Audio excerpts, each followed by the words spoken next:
Bonjour, Nancy Lambert de Saint-Hyacinthe Technopole. Je suis bien heureuse de vous retrouver à l'émission Ça se passe chez nous.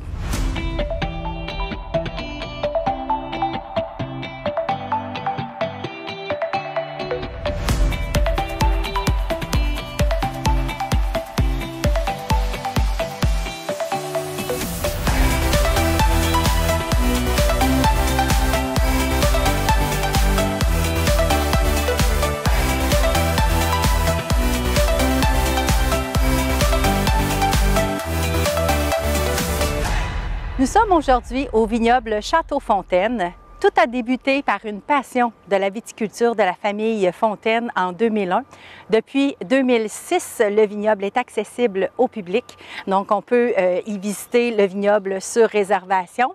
On peut y voir et y goûter les produits vins blancs, vins rouges et rosés. Il y a également une magnifique salle pour vos événements sociaux et corporatifs.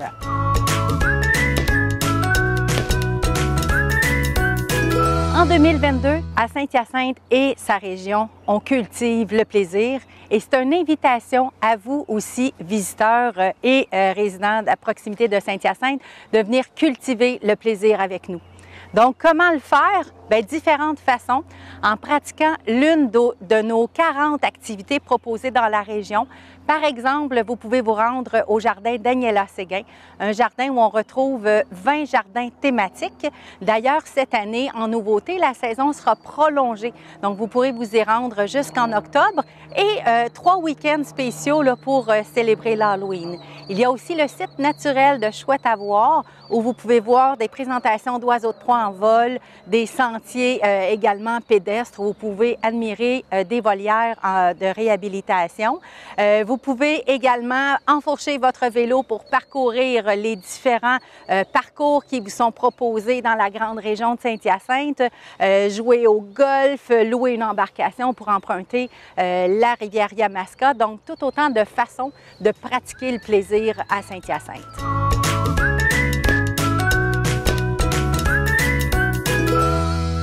Pour les amateurs de plein air, bien, sachez que différents parcours en région vous sont proposés pour profiter justement des différents paysages, les vallons de la rivière Yamaska, les Montérégiennes, les grandes étendues de céréales. Il y a également des terrains de golf dans la région, donc il y en a 3, un à Sainte-Madeleine, à Saint-Simon et à Saint-Hyacinthe. On peut aussi aller admirer la région du haut des airs en faisant un vol ultra léger. Et évidemment, bien, les activités plus classiques comme la randonnée pédestre là, peuvent être pratiquées là, dans l'un de nos parcs comme le Parc des Salines et le Boisé des Douze.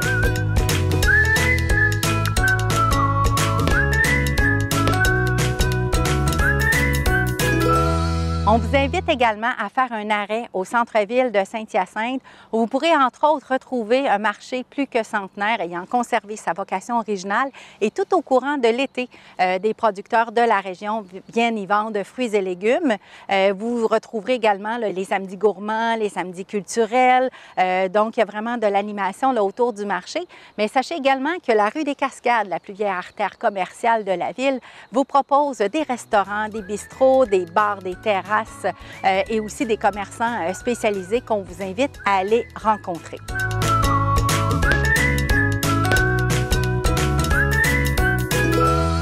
Une autre façon de cultiver le plaisir dans la grande région de Saint-Hyacinthe, c'est de participer à nos événements, fêtes, festivals thématiques. En fait, on en a près d'une quarantaine à vous proposer d'ici la fin de l'année. Les plus populaires sont assurément l'Expo agricole qui fait un grand retour cette année dans une version un peu plus comme celle qu'on connaissait là, par le passé, là, donc le retour des manèges, des animaux, beaucoup de jeux ludiques aussi et d'animation interactive là, avec la petite famille. On va retrouver également des événements comme les rendez-vous urbains où on propose des spectacles, donc les jeudis, les vendredis. Vous allez également avoir comme nouvel événement Expo Saveurs qui va se tenir en octobre, un événement gourmand pour les gourmands et pour les gourmets aussi. Donc, la possibilité de rencontrer des producteurs et transformateurs de la région. Le retour aussi des Beaux Mardis de Casimir pour une 40e édition. Ça se tient tous les mardis soirs de l'été dans le parc Casimir-des-Saules au centre-ville de Saint-Hyacinthe. Comme autre événement aussi, vous avez toute une programmation au jardin Daniela Séguin aussi. Donc, vraiment, là, c'est pas le choix qui manque au niveau des événements et des spectacles. D'ailleurs, quand on parle spectacle, il y a 48 spectacles en plein air qui vous seront proposés cette année. Donc, vraiment, là, que ce soit à l'Expo agricole, que ce soit au centre-ville de Saint-Hyacinthe, il y a une programmation aussi dans certains terrains camping de la région. Donc, il y en a vraiment pour tous les goûts. Donc, on vous invite là, justement à y participer en grand nombre. En participant à l'un de ces événements-là ou encore en assistant aux nombreux spectacles en plein air qui vous seront proposés, ça vous permettra de rencontrer des talents d'ici et d'ailleurs, des noms peut-être moins connus à découvrir, mais des gens aussi que vous connaissez, des artistes connus de la scène québécoise. Pour les connaître, bien évidemment, vous allez pouvoir consulter là, les différents sites Internet des spectacles et des événements.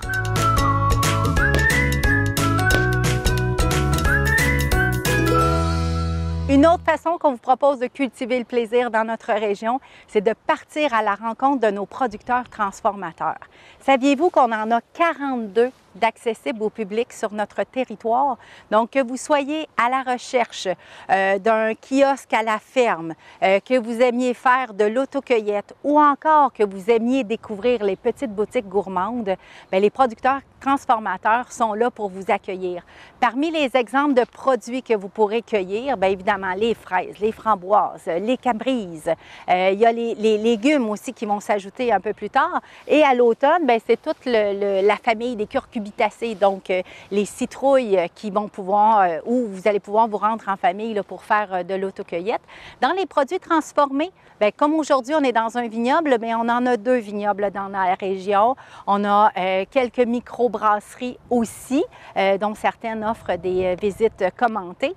On fait aussi, bien évidemment, du miel, du sirop d'érable, donc c'est vraiment varié là, comme type de production dans la région. Donc, une belle façon de découvrir des producteurs, des transformateurs passionnés. Des producteurs transformateurs, il y en a un peu partout sur le territoire de la MRC des Mascoutins. Donc, des microbrasseries, bien, il y en a 2 à Saint-Hyacinthe. Donc, vous avez le Bill Boquet, vous avez aussi Brasseurs du Monde. On en a aussi une toute nouvelle perspective qui se situe à Saint-Liboire. Pour les vignobles, aujourd'hui, comme je vous disais, on est au château Fontaine, mais on a également le vignoble Saint-Simon qui est situé à Saint-Simon. Donc, on a aussi là, pour les amateurs, bon, je vous ai parlé des fruits, des légumes, je vous ai parlé bon, des producteurs de miel aussi qu'on a sur le territoire et chacun à leur façon vont aussi transformer leurs produits, ce qui vous permet là, de découvrir vraiment des beaux petits trésors et des beaux petits cadeaux à se faire ou à faire à nos parents et amis.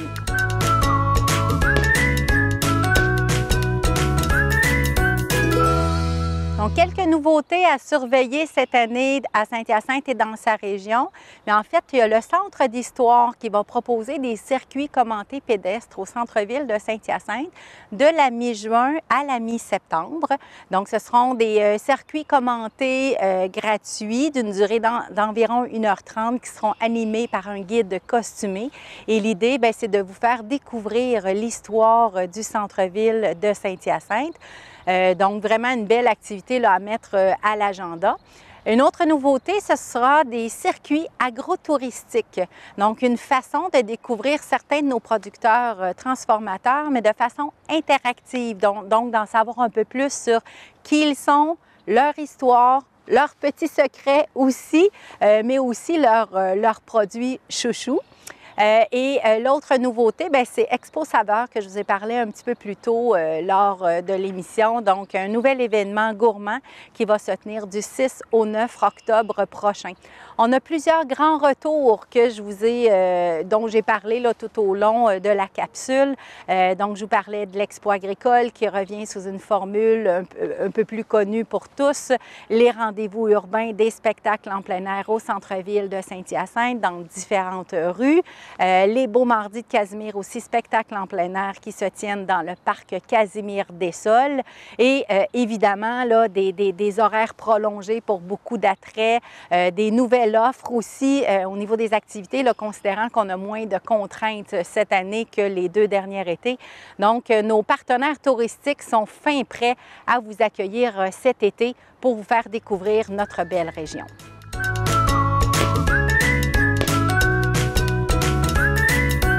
Pour un court séjour, sachez que dans la région de Saint-Hyacinthe, on retrouve 6 terrains de camping. Certains ont des installations plus particulières, comme par exemple le camping plage La Liberté. Donc, la plage est accessible tant aux campeurs qu'au grand public. Vous avez aussi le camping des glissades d'eau à Saint-Pie. Donc, encore une fois, des glissades d'eau qui sont accessibles tant aux campeurs qu'au grand public. Vous avez également un loft en campagne qui peut être loué à la ferme La Rabouillère, donc une façon justement de profiter de la campagne et de tous les animaux là, à proximité. Donc, c'est complété par des établissements hôteliers. Certains offrent le service de restauration, d'autres, le petit déjeuner est inclus. Et pour l'hôtel Sheraton, entre autres, qui est attenant au centre de congrès, on retrouve un centre de soins de santé là, avec spa directement là, à l'hôtel.